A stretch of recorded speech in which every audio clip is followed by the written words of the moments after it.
रात के 8 बज रहे थे। जनवरी का महीना था, जिसके कारण ज्यादातर लोग अपने घरों में रजाई ओढ़े हुए थे। मीनू भी अपने घर में बैठे हुए टीवी देख रही थी। मीनू की उम्र 26 वर्ष के आसपास थी। अभी मीनू आराम से टीवी पर सास बहू का नाटक देख रही थी। अचानक उसके फोन की रिंग बज उठी। फोन की रिंग बजते ही मीनू ने बुरा सा मुंह बनाया, जैसे मानो किसी ने उसको जबरदस्ती करेले का जूस पिला दिया। उसने देखा फोन उसकी बेस्ट फ्रेंड पूजा का आ रहा था। मीनू ने जल्दी से फोन रिसीव किया। मीनू मीनू यार, जितना जल्दी हो सके मेरे घर आ जा। मेरे मम्मी पापा किसी शादी में गए हुए हैं और मुझे बार बार ऐसा लग रहा है जैसे मेरे घर में कोई है। यार तू कहीं पागल तो नहीं हो गई? इतनी पढ़ी लिखी होकर भी अनपढ़ वाली बात कर रही है। आज के जमाने में कोई भूत प्रेत नहीं होता। ठीक है। पूजा की दहशत में डूबी हुई आवाज आई, मीनू माँ कसम मुझे पूरे घर में पायल की आवाज आ रही है, जैसे मानो हमारे घर में कोई लड़की पायल पहनकर घूम रही हो। तू तो यार सच में पागल हो गई है। तभी दूसरी तरफ से पूजा की जोरदार चीख सुनाई दी। पूजा क्या हुआ? पूजा कुछ बोल नहीं रही है। वह कई बार बोली पर फोन तो कट चुका था। मीनू ने जल्दी से पूजा का फोन मिलाया, पर पूजा का फोन बंद आ रहा था। मीनू की हालत बहुत ही खराब हो गई थी। सारा बदन पसीने से तरबतर हो गया था। अब मीनू को पूजा की बहुत चिंता हो रही थी। उसने जल्दी से टीवी बंद किया और अपनी कार की चाबी ली और अभी दरवाजे के पास पहुंची ही थी कि तभी पीछे से आवाज आई, बेटा मीनू इतनी ठंड में इस समय कहाँ जा रही हो? मम्मी, अभी पूजा का फोन आया था, उसे अपने घर में डर लग रहा है, इसीलिए कह रही थी तू आ जा थोड़ी देर के लिए, जब तक उसके मम्मी पापा नहीं आ जाते। ठीक है, पर जल्दी आ जाना। हाँ ठीक है मम्मी। मीनू जल्दी से अपने कार में बैठी और कार को उड़ाते हुए ले गई। इस समय मीनू को यह डर सता रहा था कि कहीं पूजा को कुछ हो ना जाए। मीनू ने पूजा के घर के आगे कार रोकी और जल्दी से भागते हुए दरवाजे पर पहुंची। दरवाजे पर हाथ मारा तो दरवाजा खुला हुआ था। मीनू की सांस काफी तेज चल रही थी। मन में तरह तरह के ख्याल आ रहे थे। कांपते कदमों से मीनू ने घर की ओर कदम रखी। पूजा तुम कहाँ हो? पूजा देखो मैं आ गई हूँ। पूरे घर में ऐसा सन्नाटा था जैसे किसी कब्रिस्तान में होता है।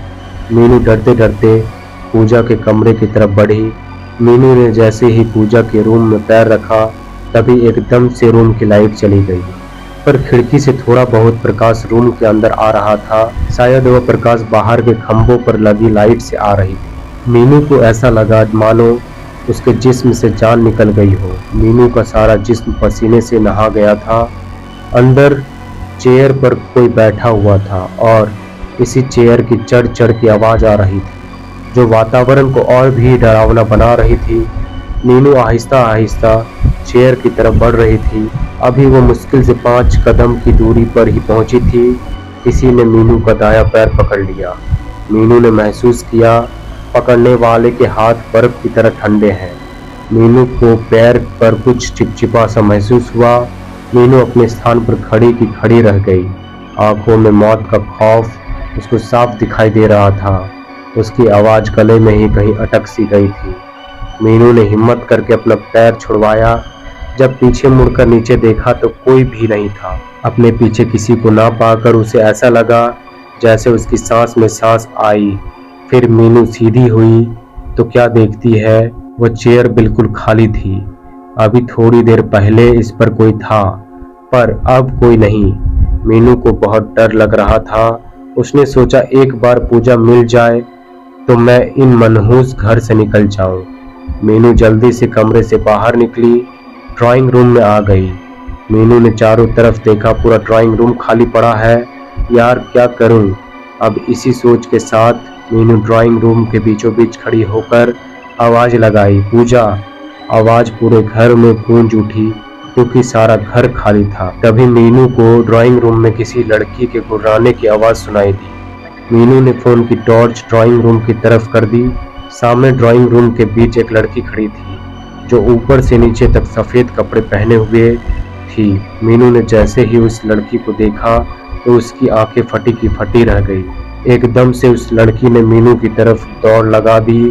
मीनू जोर से चीखी और डर के मारे अपनी दोनों आंखें बंद कर दी। अगले ही पल किसी ने मेन डोर ओपन किया और उसमें से एक युवक अंदर आया। उसने देखा मीनू दीवार के सहारे खड़ी है। उस युवक ने मीनू को आवाज दी, मीनू तुम चीखी क्यों? जैसे ही मीनू ने उस युवक की आवाज सुनी तो उसकी जान में जान आई। देव तुम कब आए? जब तुम चीखी तभी आया था। मैंने सोचा पता नहीं क्या हो गया। मीनू ने काफी देर बाद महसूस किया कि ड्राइंग रूम में लाइट आ चुकी है। देव यहाँ ड्राइंग रूम के बीचों बीच एक लड़की खड़ी थी। दोनों हाथ खून से सने हुए थे। वो लड़की मेरी तरफ भाग कर आ रही थी। तभी डर के मारे मेरे मुंह से चीख निकल गई। देव सारी बात समझते हुए बोला, मीनू क्या तुम पागल तो नहीं हो गई? आज के जमाने में कोई भूत प्रेत होते ही नहीं है। मेरी बात का यकीन करो देव। कैसे करूं? इस दुनिया में भूत नाम की कोई चीज नहीं होती। देव मैं भी नहीं मानती थी कि भूत प्रेत जैसे कुछ होते हैं, पर आज मैंने अपनी आंखों से देखा और खुद महसूस किया। मीनू तुम यहाँ पूजा के घर में क्या कर रही हो? मीनू ने देव को फोन पर हुई पूजा के साथ सारी बात बता दी, जिसे सुनकर एक बार तो देव भी परेशान हो गया। उसका भी दिमाग काम नहीं कर रहा था, क्योंकि जितना देव मीनू को जानती है उस हिसाब से मीनू भी भूत प्रेत में विश्वास नहीं करती थी। देव कुछ सोचते हुए बोला, मीनू तुमने पूजा का फोन ट्राई किया? घर पर ट्राई किया था पर तब बंद आ रहा था। देव ने जल्दी से अपना फोन निकाला और पूजा के मम्मी पापा को फोन किया और यहाँ की सारी घटना बता दी। उसके बाद पूजा के मम्मी पापा शादी का प्रोग्राम बीच में ही छोड़कर अपने घर आने लगे। देव और मीनू दोनों ने मिलकर पूजा को पूरा घर छान मारा, पर पूजा को कोई नामो निशान नहीं मिला। मीनू पूजा को पूरे घर में ढूंढ लिया पर वह नहीं मिली। मीनू भी सोच में पड़ गई, क्योंकि जब वह पूरे घर में नहीं मिली तो फिर वह कहाँ गई? हमें शायद पुलिस को फोन करना चाहिए। नहीं अभी नहीं कर सकती, क्योंकि हम पुलिस से क्या कहेंगे? कोई भी हमारे बात पर यकीन नहीं करेगा। हमें कुछ तो करना ही होगा। क्या करे, सारा घर तो छान मारा। जहाँ तक मुझे पता है यहाँ एक बेसमेंट भी है। क्यों ना एक बार बेसमेंट में देख लिया जाए। अगले पल दोनों बेसमेंट के बाहर खड़े थे। पुनः एक बार देव ने पूजा को फोन नंबर मिलाया तो फोन की बेल बजने लगी। पूरे बेसमेंट में शमशान सा सन्नाटा फैला हुआ था, जिस कारण पूजा के फोन की रिंगटोन पूरे बेसमेंट में गूंज रही थी। रिंगटोन की आवाज नीचे बेसमेंट से आ रही थी। अगले ही पल रिंगटोन बजनी बंद हो गई। देव ने मीनू की तरफ देखा, जैसे पूछ रहा हो कि नीचे चलने के लिए तैयार हो मीनू? कि आगे कोई रास्ता नहीं था। वह अपनी बेस्ट फ्रेंड को ऐसे छोड़कर नहीं जा सकती थी। उसने नीचे जाने का फैसला किया। अगले ही पल दोनों बेसमेंट में दाखिल हुए। बेसमेंट की काफी गंदा हो रखा था। सारा सामान यूं ही बिखरा पड़ा हुआ था। बेसमेंट में काफी अंधेरा हो रहा था। ऐसा लग रहा था जैसे बेसमेंट में एक जमाने से कोई नहीं आया होगा। देव और मीनू ने अपने फोन की टॉर्च ऑन की। देव और मीनू को किसी की हंसने की आवाज आई। दोनों ने उस दिशा में देखा। दीवार से कोई लड़की नीचे उतर रही थी। अंधेरा काफी होने के कारण देव व मीनू को साफ दिखाई नहीं दे रहा था। उसने सफेद कपड़े पहन रखे थे। हाथों से लगातार खून निकल रहा था। चेहरा साफ दिखाई नहीं दे रहा था। मीनू ने जल्दी से देव की बाजू पकड़ ली। देव, ये वही लड़की है जिससे मैंने ऊपर ड्राइंग रूम में देखा था। मीनू का सारा जिस्म सूखे पत्ते की तरह कांप रहा था। एक बार फिर आंखों में मौत का खौफ छा गया था।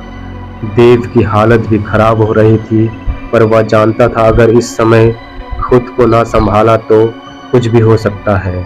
देव ने हिम्मत करके पूछा, कौन हो तुम लड़की?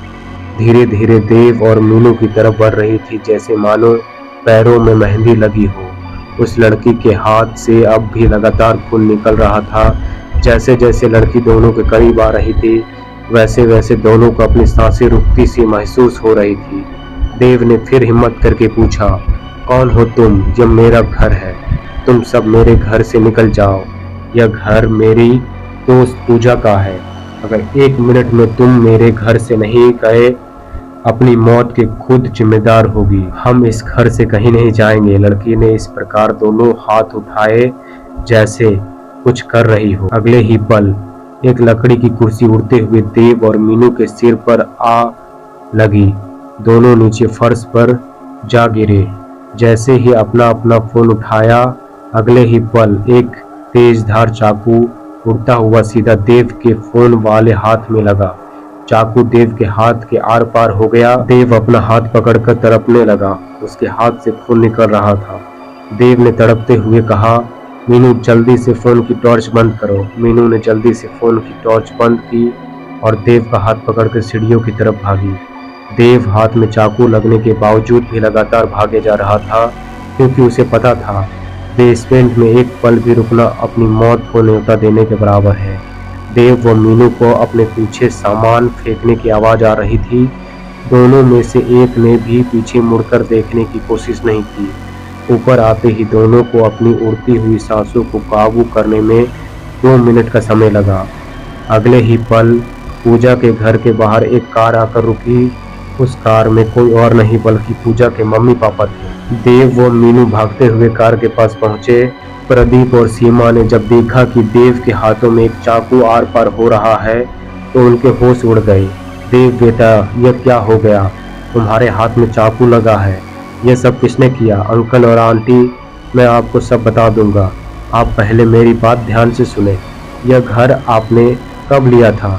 प्रदीप और सीमा दोनों एक दूसरे को देखने लग गए, जैसे एक दूसरे से पूछ रहे हो कि इन दोनों को सच बताया जाए या नहीं। अंकल और आंटी, आपके चेहरे देखकर कुछ ऐसा लग रहा है, जरूर इसके पीछे कोई ना कोई रहस्य छुपा है। बेटा, बात यह है, यह घर हमें बहुत कम दामों में मिला था। देव और मीनू दोनों चौंके बिना रह नहीं पाए। यह बात तो उस समय हमें भी समझ नहीं आई कि डीलर हमें इतना बड़ा घर इतना सस्ते में क्यों दे रहा है। फिर तेरे अंकल ने डीलर से पूछा तो उसने बताया यहाँ कोई भी व्यक्ति यह घर खरीदना नहीं चाहता, क्योंकि एक लड़की ने अपने परिवार के सभी लोगों को जान से मार दिया था। सबका गला काटा गया था। कहते हैं उस लड़की पर किसी भूत का साया था। उसके बाद उस लड़की का क्या हुआ ये कोई नहीं जानता। बेटा, तुम तो जानते हो भूत प्रेत कुछ नहीं होते, यह सब आदमी का वहम होता है। उसके बाद से हम यहाँ रह रहे हैं। हमें यहाँ रहते रहते करीब 1 साल हो गया। पर अंकल, आज उस लड़की को हम दोनों ने अपनी आंखों से देखा है। देव बेटा, इस विषय के बाद में बात करेंगे, पहले ये बताओ पूजा कहाँ है? अंकल जी, हमने सारा घर छान मारा पर हमें पूजा कोई नामो निशान नहीं मिला। प्रदीप और सीमा दोनों इस समय बहुत परेशान नजर आ रहे थे। बेटा, तुम्हारी बात ठीक है, पर हम माँ बाप कैसे अपनी इकलौती लड़की को मौत के मुंह में छोड़ दे? अभी तुम ही कह रहे हो कि हमारे घर में एक लड़की है। शायद उसे अब लड़की कह देना सही नहीं है। यह साबित हो गया कि वह लड़की की आत्मा है जिसने अपने पूरे परिवार को जान से मार डाला था। बेटा, अगर यह वही घर है तो फिर वह मेरी पूजा को नहीं छोड़ेगी। मुझे मेरी बेटी को बचाना होगा। प्रदीप व सीमा दोनों अपने घर के अंदर घुस गए और दोनों जोर जोर से अपनी बेटी पूजा को आवाज देने लगे। पूजा, पूजा मेरी बेटी, तुम कहाँ हो? देव व मीनू बाहर ही खड़े थे। देव ने अपने हाथ से चाकू निकाल लिया था। देव, हमें भी अंकल आंटी जी के साथ रहना चाहिए, कहीं वो आत्मा अंकल और आंटी जी पर हमला न कर दे। देव सहमति में सिर हिलाया। उसके बाद दोनों भी घर के अंदर गए। अंदर जाते ही उन्हें पूजा के पापा मम्मी की आवाज सुनाई दी। पूजा बेटा, उठ जा, तुझे क्या हो गया? देखो, तुम्हारे पापा तुम्हारे पास है। देव व मीनू भागकर पूजा के रूम में गए तो देखा पूजा अलमारी के बाहर नीचे फर्श पर पड़ी थी। पूजा के मम्मी पापा दोनों उसे होश में लाने की कोशिश कर रहे हैं। देव मीनू को थोड़ी राहत मिली। दोनों जल्दी से भागकर पूजा के पास गए। भगवान का बहुत बहुत शुक्र है जो पूजा हमें सही सलामत मिल गई। अभी देव कुछ और कहना ही नहीं चाहता है कि छत पर लगा पंखा फर्श पर गिर गया। चारों एक साथ झटके से अलग हो गए। अंकल, हमें जल्दी से पूजा को घर के बाहर निकालना होगा, वरना यह आत्मा हम में से किसी को भी नहीं छोड़ेगी। प्रदीप कुमार ने जल्दी से पूजा के बेहोश शरीर को उठाया और ड्राइंग रूम की तरफ चल दिया। बाकी तीनों भी प्रदीप कुमार के पीछे पीछे चल दिए। अभी प्रदीप कुमार ड्राइंग रूम में दाखिल हुए ही थे कि पूरे ड्राइंग रूम में अंधेरा हो गया।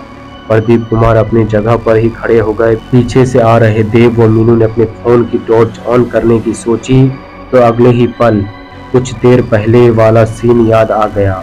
पर सीमा देवी ने अपना फोन निकाला और अपने पति की तरफ बढ़ गई।